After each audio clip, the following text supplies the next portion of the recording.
Boa noite a todos.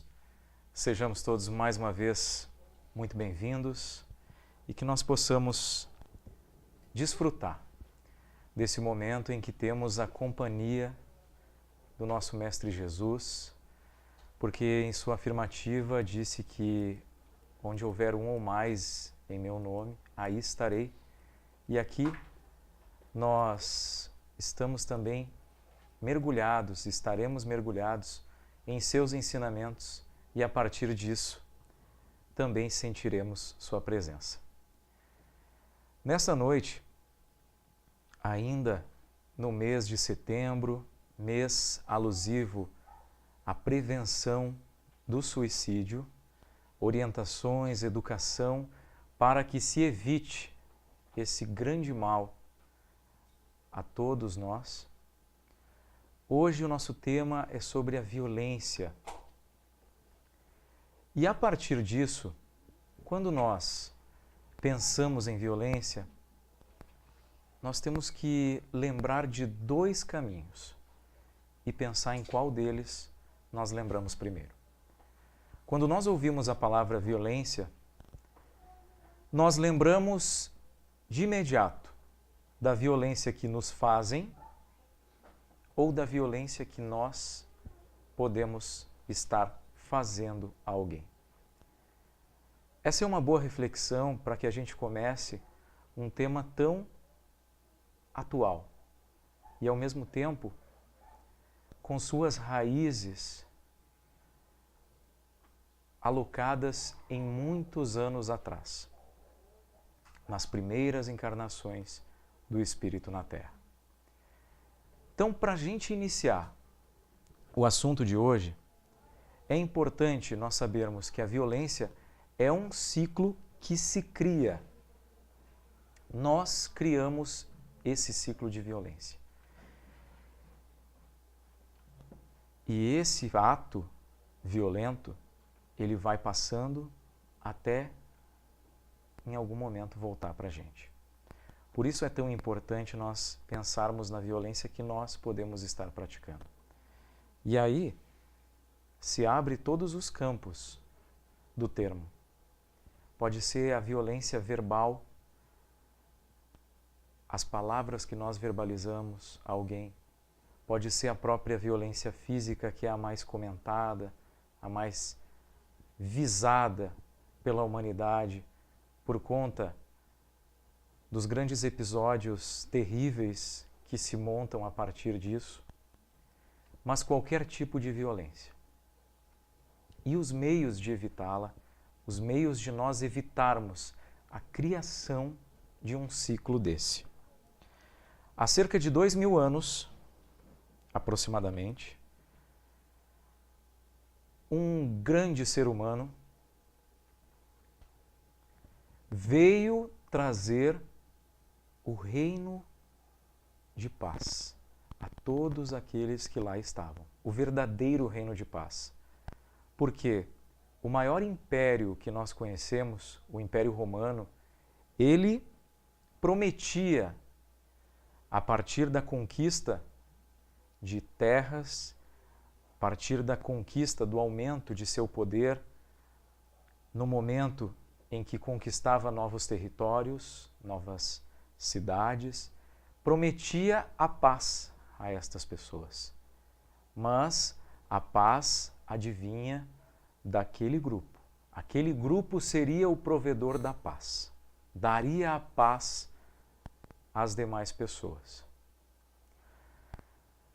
Jesus veio mostrar que o reino da paz está, na verdade, dentro de cada um de nós.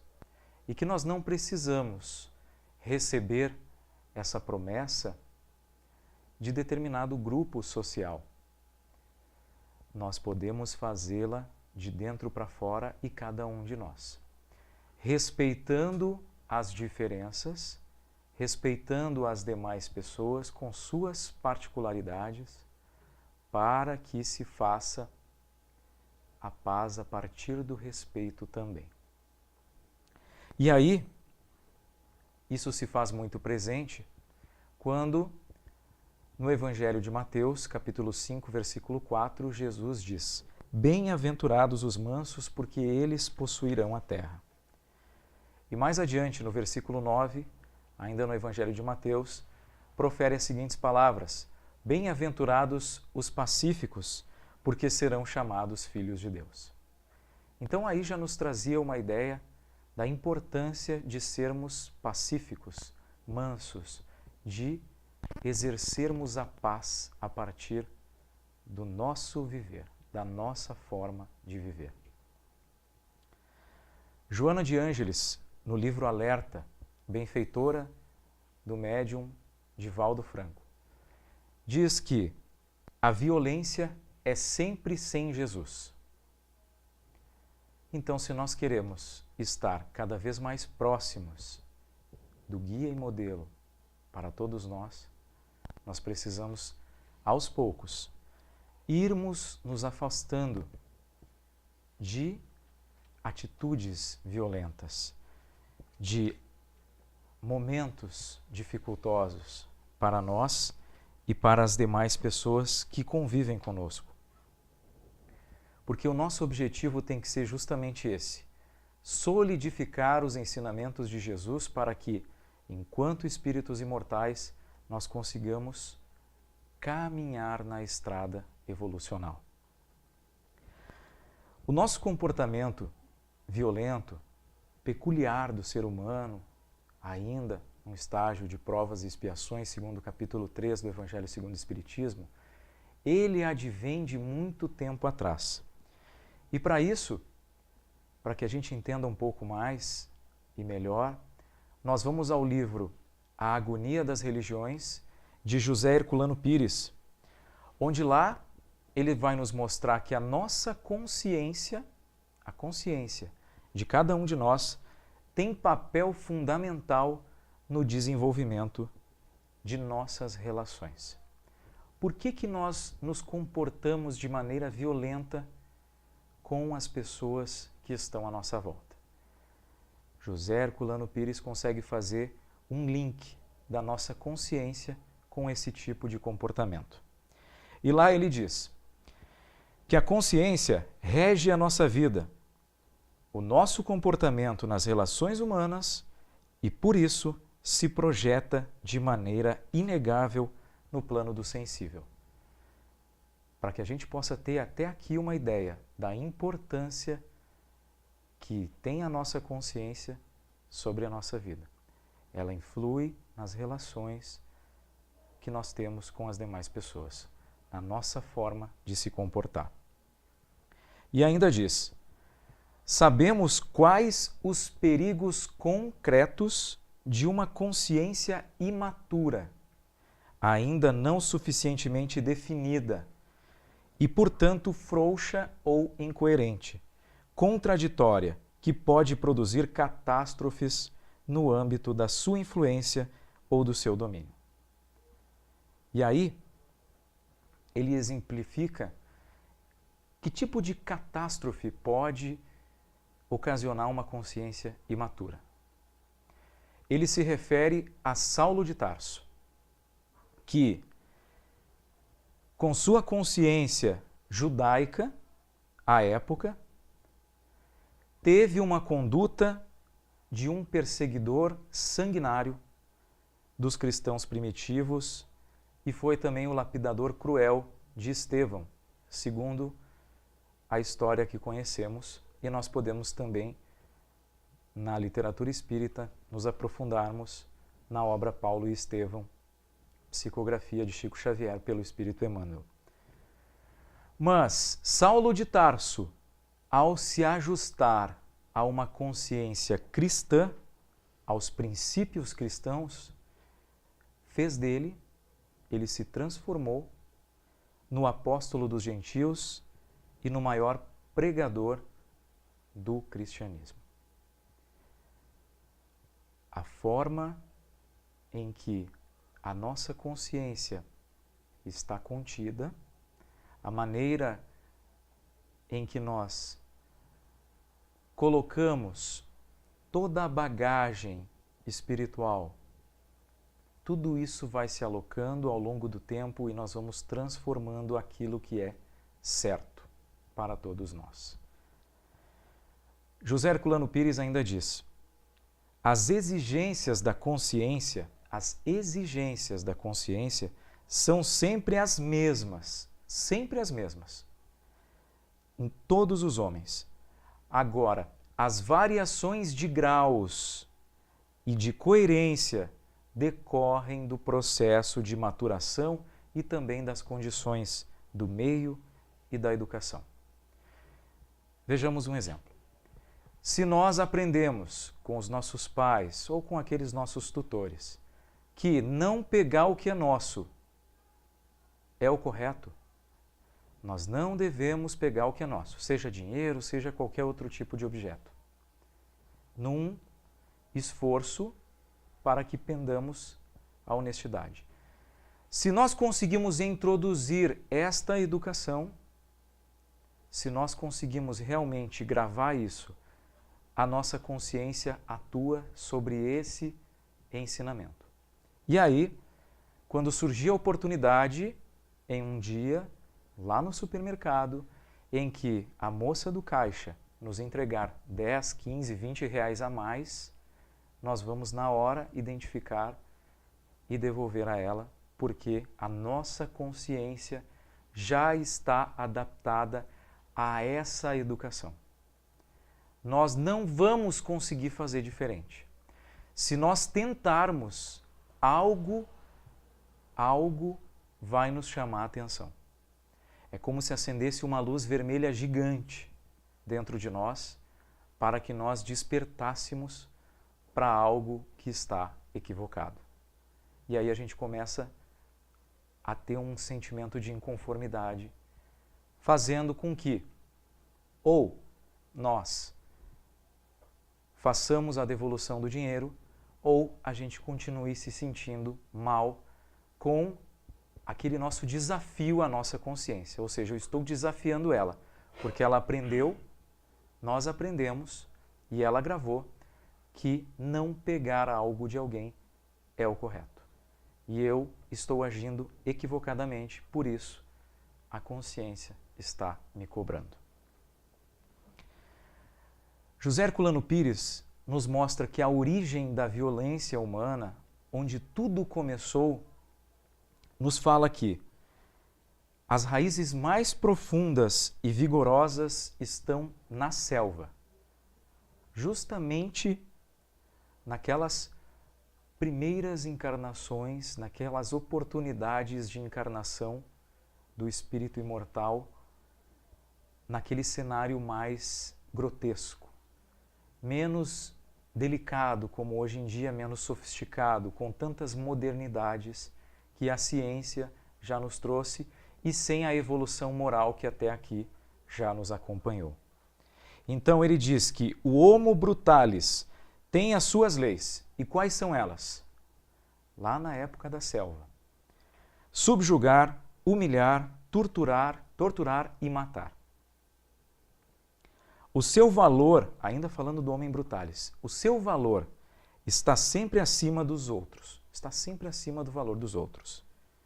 É o egoísmo ainda peculiar no espírito, o espírito que é individualizado, mas que vive suas oportunidades primeiras. O seu modo de ver o mundo e os homens é o único certo. Não existe outro certo. O seu Deus é o único verdadeiro. Só o que é bom para ele é bom também para a comunidade. O que é bom para mim é bom para a comunidade. Não é o que é bom para a comunidade que vai ser bom para mim. Não é o que é bom para todos que vai ser bom para mim. Então ainda é o egoísmo aflorado. E também o orgulho. Se não vejamos, ele diz que os que se opõem aos seus desígnios, aos desígnios do Homo Brutalis, devem ser eliminados pelo bem de todos. A violência é o seu método de ação, justificado pelo seu valor pessoal, ou seja, o valor que ele acredita ter em si, mas não o valor dotado de virtudes que nós entendemos hoje com o avanço da moral. O valor de se projetar acima de qualquer outro ser. Era esse o valor que entendia o Homo Brutalis. E pela sua única capacidade de julgar. Então tinha uma capacidade única de julgamento, acreditava que aquilo era o correto, fazendo também aflorar o seu orgulho. É através das encarnações que nós fomos conseguindo diminuir, espantar, se desfazer do Homo Brutalis de cada um de nós. É ao longo das encarnações que virão que nós vamos conseguindo nos desfazer daquilo que hoje nós chamamos de defeitos, daquilo que hoje nós não gostamos em nós. Mas o mais importante de tudo isso, que hoje nós já conseguimos identificar. Porque quando nós identificamos os nossos equívocos, nós estamos um passo à frente de nós mesmos. O problema é quando nós ignoramos as nossas dificuldades, porque daí fica realmente mais difícil vencê-las. Por vezes, quando chega um alerta de fora, um alerta externo, nós ainda criticamos e podemos, quem sabe, agir com violência perante o outro que nos auxilia. Por isso, a reflexão interior é o melhor remédio. Reflexão interior e individual. Não vou apontar o dedo para ninguém. Eu vou apontar apenas para mim, porque é necessário. É necessário que eu identifique o que está errado em mim e procure, mesmo que leve encarnações, mas procure começar a limpeza, essa reforma tão necessária a todo ser. E a partir disso, com relação à nossa consciência, nós vamos despertando novas dimensões. Nós vamos afastando o Homo Brutalis e vamos abrindo novas dimensões conscienciais. E aí tudo começa a se modificar. Os nossos objetivos serão outros, a nossa forma de se portar será outra. A consciência estará adaptada a um outro tipo de ser humano. Não o que eu era antes, mas o que eu sou agora e o que eu estou fadado a ser no futuro. Sempre numa escala de progressividade humana. Cada um de nós, em algum momento do nosso dia a dia, passou ou ainda vai passar por algum tipo de discussão, alguma conversação acalorada. Seja no trabalho, seja no meio social, dentro do lar, que é muito comum. Sempre vai haver em algum momento uma discussão acalorada. Faz parte da humanidade. E José Herculano Pires vai falar a respeito, dizendo que é evidente que nesta, como em qualquer outra circunstância, a intenção agrava ou atenua. Ou seja, a partir disso, do momento ocorrido, da discussão, a minha intenção naquele instante pode agravar, pode deixar pior a situação ou pode atenuar. Vamos tentar entrar um pouquinho mais adiante nisso. No nosso trabalho, se nós temos uma relação de subalternidade perante o nosso superior, em algum momento, ele, visando algum erro, algum equívoco nosso, que pode levar a empresa para um cenário que não é o ideal, poderá nos chamar a atenção. A forma como ele vai nos chamar a atenção é que vai fazer a diferença. Por quê?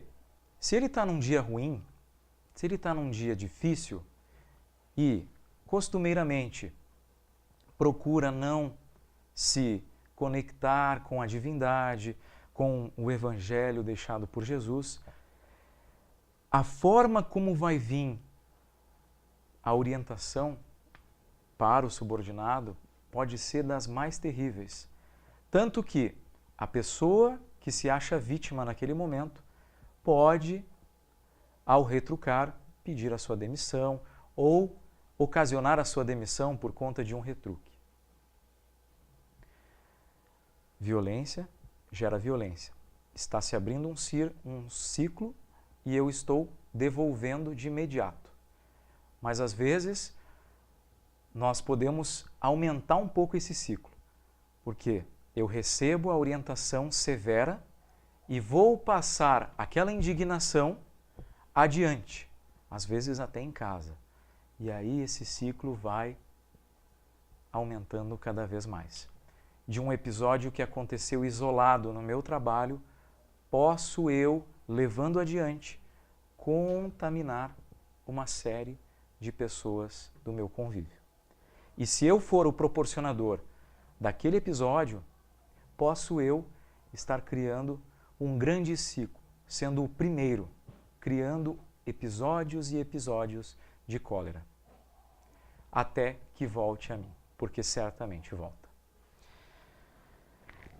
No Evangelho segundo o Espiritismo, capítulo 9, no item Injúrias e Violências, lá nós encontramos uma informação que é realmente relevante a todos nós. Mas por que uma simples palavra pode ter tamanha gravidade para merecer tão severa reprovação? É que toda palavra ofensiva exprime um sentimento contrário à lei de amor e caridade. Toda palavra ofensiva exprime um sentimento contrário à lei de amor e caridade. Estou indo contra uma lei da natureza, estou indo contra uma lei divina. E isso vai resultar numa série de complicações para a minha vida. Eu estou gerando isso a mim mesmo. Que deve regular as relações entre os homens, a lei de amor e caridade, mantendo a união e a concórdia. É um atentado à benevolência recíproca e à fraternidade, entretendo o ódio e a animosidade. Enfim, porque depois da humildade perante Deus, a caridade para com o próximo é a primeira lei de todo cristão. Depois de nós reconhecermos a grandeza da divindade, ou seja, que o nosso Criador, estando em todos os lugares, estando sempre preocupado com o melhor para nós, senão não teria criado leis tão perfeitas, é necessário nós reconhecermos essa grandiosidade e, sempre que possível, começar daqui uma conexão. Porque quando nós abrimos essa porta, que é de muita luz, nós estamos mudando uma série de cenários na nossa vida. Pode parecer um pouco folclórico, mas é verdade. Se nós estamos mais próximos do fogo, chegando pertinho, bem pertinho do fogo, o certo, o correto é que nós vamos nos queimar e que vai doer. Se nós estamos longe do fogo, nós estaremos nos protegendo, nos aquecendo. É interessante a gente entender essa distância. A nossa conectividade com Deus, ela acontece sempre de Deus para nós, mas raramente, nos momentos de dificuldade, não raro nós lembramos dele e de fazer essa conectividade, nós acionamos a chave e fazemos essa conectividade, nos distanciando do fogo que é o nosso problema, que é os nossos defeitos, que são os nossos defeitos e que causam uma série de complicações no nosso dia a dia. Abrindo essa porta, nos afastamos do fogo das dificuldades, porque nós estamos em um local seguro, conectados à divindade. Mas nem sempre nós conseguimos estabelecer essa conexão. E esse deve ser um assunto na nossa pauta diária, para que a gente possa pensar. Como eu faço essa conexão se a minha vida está virada de ponta cabeça? Como eu que sinto que tudo está acabado ou que tudo não parece ter resolução, vou estabelecer uma conexão com Deus? É simples. É simples, embora quem está no furacão mesmo vá dizer, e com toda razão, que não seja tão simples assim. Porque dependendo do problema e da forma com que ele está nos amassando, com que nós deixamos ele nos amassar, fica um pouco mais complicado. Mas a receita de bolo, se é que nós podemos chamar assim, é sempre começar pela prece. Se nós estabelecemos, se nós criamos essa ponte que nos aproxima de Deus, já ameniza. Se não amenizou, é porque talvez a gente ainda não teve êxito na nossa prece, mas sempre ameniza. Ou talvez nós não tenhamos sentido o efeito dela, porque o problema realmente está difícil para nós. Mas Deus sempre está próximo de nós. E aí, que bom quando a gente procura ter uma hora na semana, vindo até uma casa de Jesus, para que nós possamos aproveitar esse momento de reflexão. Porque aqui também nós recebemos aquilo de que somos merecedores. São passos que começam de maneira bastante simplificada, mas que depois eu posso ir complementando com uma série de recursos que eu aprendo aqui mesmo, em uma casa espírita, por exemplo, como o tão falado Evangelho no Lar. O Evangelho no Lar, ele previne uma série de discussões dentro do nosso lar. Não acredito. Façamos o teste. Ah, mas para fazer o teste eu tenho que deixar de fazer o Evangelho no Lar. Em algum momento, nós podemos ter esquecido de fazer o Evangelho no Lar em alguma semana. Ou, lá no começo, quando o meu Evangelho no Lar não era tão fidedigno ao horário, ao dia, quando eu não tinha aquela certeza de que aquilo que eu estava fazendo é bom para mim, e eu deixava para segundo plano quando recebia uma visita ou quando estava a fim de olhar mais um capítulo da minha série preferida, e deixava o Evangelho para segundo plano, o Evangelho no Lar.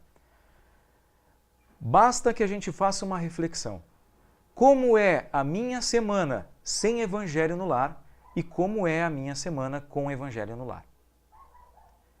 Aí sempre pode aparecer alguém que diga: meu Deus, a minha semana com o Evangelho no Lar foi pior que a semana sem Evangelho. Aí façamos o que a humanidade faz, entre tantas coisas boas, uma das que faz melhor. Questionemos. Por quê? Por que que a minha semana com o Evangelho no Lar pode ter parecido pior do que aquela que eu não fiz? Existem uma série de possibilidades. Vejamos uma delas. Quando nós estamos na casa espírita, nós sempre ouvimos falar, e vamos ouvir falar sempre, da obsessão. Por quê? Nós sabemos que os espíritos desencarnados estão aí e às vezes dirigem os nossos pensamentos. Ok. Isso é fato segundo o que sabemos na literatura espírita.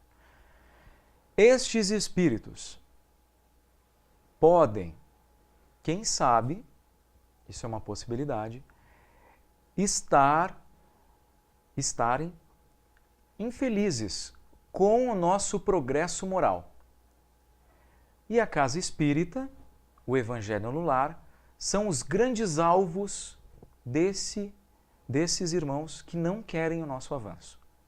Portanto, para que nós façamos esse tipo de reflexão, a minha vida com o Espiritismo, a minha vida sem o Espiritismo, a minha vida com o estudo do Evangelho, a minha vida sem o estudo do Evangelho, quando eu ainda estou com passos vacilantes, para que eu chegue nessas reflexões, às vezes os Espíritos dão uma aliviada quando eu estou fora.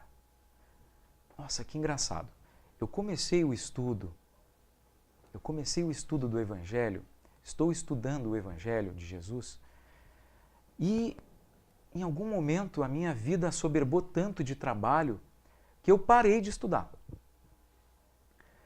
E quando eu larguei o estudo, por incrível que pareça, a minha vida ficou assim, ó, redondinha, da forma que eu entendo como redondinha. Porque esse é um outro ponto a se analisar, a forma como nós entendemos os acontecimentos do nosso dia a dia.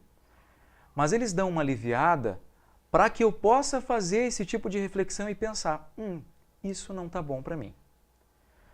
Porque quando nós vamos avançar, ao mesmo tempo que nós estamos dando um passo para frente, é como se nós tivéssemos em nossa consciência ainda que se estabeleceu uma vida material digna, uma vida material honrosa, com emprego, com filhos, com casas, com carros, estabeleceu isso como prioridades. Ao mesmo tempo que eu estou dando um passo na evolução moral, os meus pés estão quase dando 2 passos para voltar atrás. Porque eu sinto falta, a minha consciência está nela gravada a ideia de que a vida material é a vida mais importante, é a vida prioritária. Então, nós já temos essa desvantagem, entre aspas, porque se nós avançamos, nós tendemos a dar 2 passos para trás. Essa é, entre aspas, uma desvantagem. E é nesse ponto que os espíritos se apegam para nos tirar do caminho correto, para nos tirar do caminho de avanço. Essa é apenas uma possibilidade.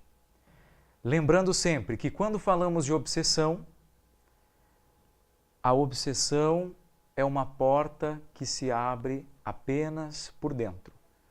Se nós temos a nossa vontade fiel ao crescimento, nós não abrimos essa porta, porque ela só tem maçaneta para o lado de dentro.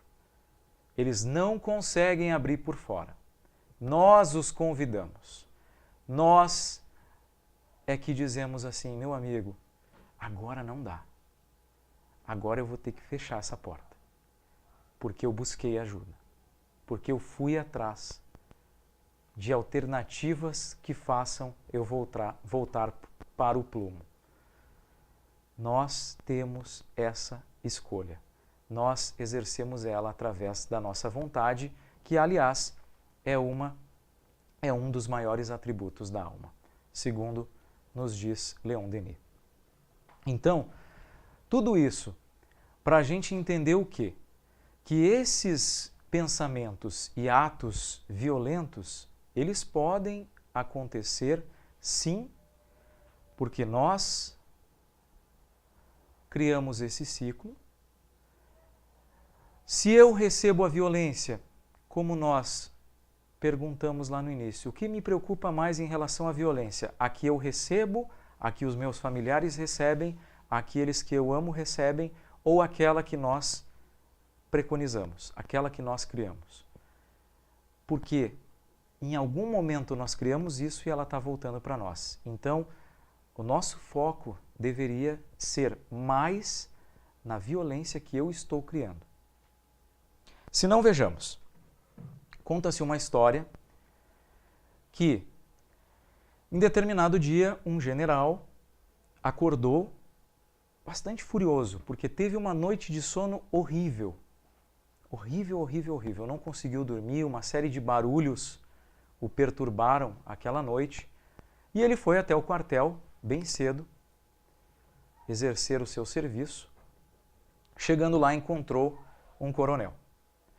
O general, encontrando o coronel, com aquela fúria por não ter dormido, logo lhe chamou a atenção por algum assunto qualquer e lhe disse uma série de palavras que deixaram o coronel bastante chateado em receber aquele tipo de ordenações ou de orientações, mas de uma maneira bastante ríspida. E o coronel guardou aquilo por respeitar o seu superior, mas assim que passou o momento, ele encontrou passando por ali um sargento e resolveu descontar no sargento aquilo que ele havia recebido anteriormente. Então aquela raiva ficou ali dentro guardada por respeito ao seu superior, mas assim que ele encontrou o sargento, ali descontou a sua fúria. O sargento também não ficou feliz de receber um xingamento por motivos bem pequenos e, ao encontrar o cabo no quartel, deu uma série de orientações e de reclamatórias ao cabo, que também não ficou feliz com aquele tipo de reclamatória, mas por respeitar o seu superior, guardou essa irritação que provocou nele. E logo que encontrou um soldado ali no quartel, passou adiante aquela fúria, reclamando ao soldado algumas coisas que ele imaginavam estar equivocadas ali naquele quartel. O soldado, quando recebeu essas reclamatórias, logo no final do seu expediente, ao respeitar o seu superior, guardou aquilo, saiu para casa, foi para casa. Ao pegar o transporte coletivo, logo se enfureceu com o cobrador de ônibus, que não tinha o troco para a nota que ele havia dado. Foi um pouco ríspido, mas porque havia recebido aquele tratamento ríspido, o cobrador, por respeitar o soldado, que era um militar, o motorista que viu a situação tomou as dores pelo cobrador, mas também obteve o respeito por aquele servidor da pátria. O motorista chegou em casa e foi logo para a mesa de jantar, porque estava com fome. Ao perceber uma demora na entrega do jantar, ele disse uma série de impropérios à esposa. Começou a xingar a esposa por conta do atraso que havia cometido no jantar. A partir desse momento, a esposa, ao respeitar o seu marido, ela não lhe falou nada na hora, até porque o marido era um pouco grande, mais ou menos tipo eu, assim, um marido meio grande e a esposa um pouco miudinha. Ela pensou, não adianta falar com esse rinoceronte agora, né? Não vou falar nada, vou ficar quieta. Só que quando ela foi para o quarto dela, viu a sua filha de 8 anos mexendo na bolsinha de maquiagens. Coisa que a filha fazia praticamente todo dia e a mãe nem dava importância. Mas aquele dia, por ter ouvido o marido, por ter utilizado o dom da audição para ouvir uma série de reclamações, de reclamatórias, também descontou na filha. Filha, não mexe aí, sai daí, larga minhas maquiagens. A filha não entendeu porque sempre mexia nas maquiagens da mãe, já tinha 8 anos, então adorava ficar se pintando no espelho. Só que a filha também ficou brava. É um efeito cascata. Aí ela foi lá na rua e começou a xingar o cachorro. Começou a falar um monte de coisa para o cachorro, não deu comida para o cachorro, ela cuidava da alimentação do cãozinho. E o cachorro, ao receber aquele tratamento grosseiro, mas por respeitar, por ser leal aos seus donos, não exerceu nenhum tipo de reação violenta à menina. Porém, ele descontou toda aquela carga negativa que havia recebido da menina, transformou essa carga negativa em uivos e uivou a noite inteirinha. E por incrível que pareça, o vizinho do lado era o general lá do começo da história. Então, a violência que nós geramos para as pessoas, em algum momento ela volta para nós. Por isso, a parte mais importante de pensar no tema violência é naquela que nós provocamos. Até porque Jesus já nos ensinou, através do seu próprio exemplo, porque nenhum de nós aqui foi parar numa cruz. Ele foi, de forma injusta. E nem por isso ele disse aos seus seguidores, assim que vocês conseguirem, mata essa gente tudo aí, ó. Esses caras estão sendo tudo injusto, isso não é justiça. Isso que eles estão fazendo é injustiça, mata todo mundo. Não, Jesus não falou isso. Jesus foi mais além, ele perdoou aqueles que haviam lhe colocado na cruz. Então, seguindo esse exemplo, essa paz que ele já trazia desde o início, há 2000 anos atrás, há cerca de 2000 anos, levando essa paz para o nosso dia a dia, nós conseguimos fugir de alguns problemas. Volto a colocar esse termo. Parece cena de filme, parece explicação de quadrinhos, de histórias encantadas com príncipes, princesas, mas é uma conta lógica, fácil. A paz gera paz. A generosidade vai gerar generosidade, bondade. A violência vai gerar violência. É simples. Ainda no capítulo 9 do Evangelho segundo o Espiritismo, um espírito protetor no ano de 1863, na cidade de Bordel, ele trouxe uma frase que faz com que a gente pense bastante com relação à cólera, à raiva que nós sentimos. Se pudesse pensar que a cólera nada resolve, que lhe altera a saúde, compromete a sua própria vida, veria que ele mesmo é a sua primeira vítima. Então, na hora que o colega chegar até mim, me dizendo uma série de coisas que eu não gostei, se eu for revidar, se eu tiver com um gatilho quase apertadinho ali para revidar, que eu consiga pensar rapidamente. O que eu falar, eu vou ser a minha primeira vítima. De bom ou de ruim. Então, se eu disser, meu amigo, a gente fala amanhã, deixa assim, amanhã a gente conversa. O meu orgulho, ainda presente, ainda gravado na nossa consciência, vai me dizer o quê? Eu perdi essa luta. Que coisa!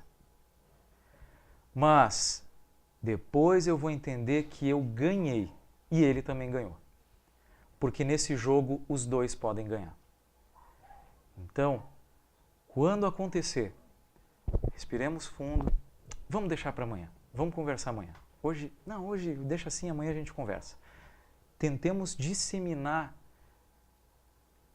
a compaixão, a tranquilidade naquela relação. Porque assim nós vamos ter dias mais serenos, dias mais tranquilos e menos violentos.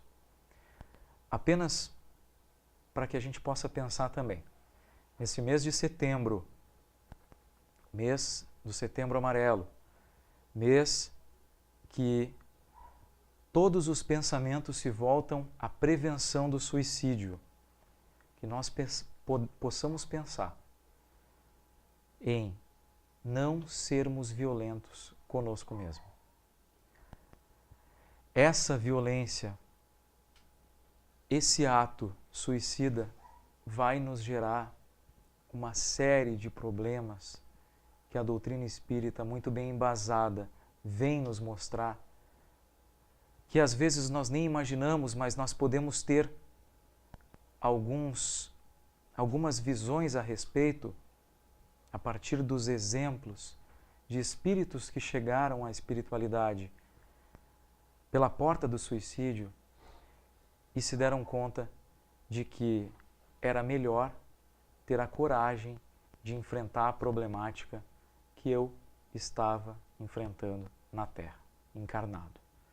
Porque ali no ato do suicídio eu estou cometendo uma outra falta. Se eu errei, ok, eu tenho um erro. Mas se eu me suicidei, eu não resolvi aquele erro, eu tenho dois. Tenho dois equívocos e um muito grave, porque eu estou contrariando uma lei divina. Porque Deus nos dá a vida. E só Ele tem a programação da nossa partida. Então que nós possamos respeitar essa programação, pensando como é bom viver, mesmo com as dificuldades, porque elas servem para o nosso crescimento. Muito obrigado e uma boa noite a todos.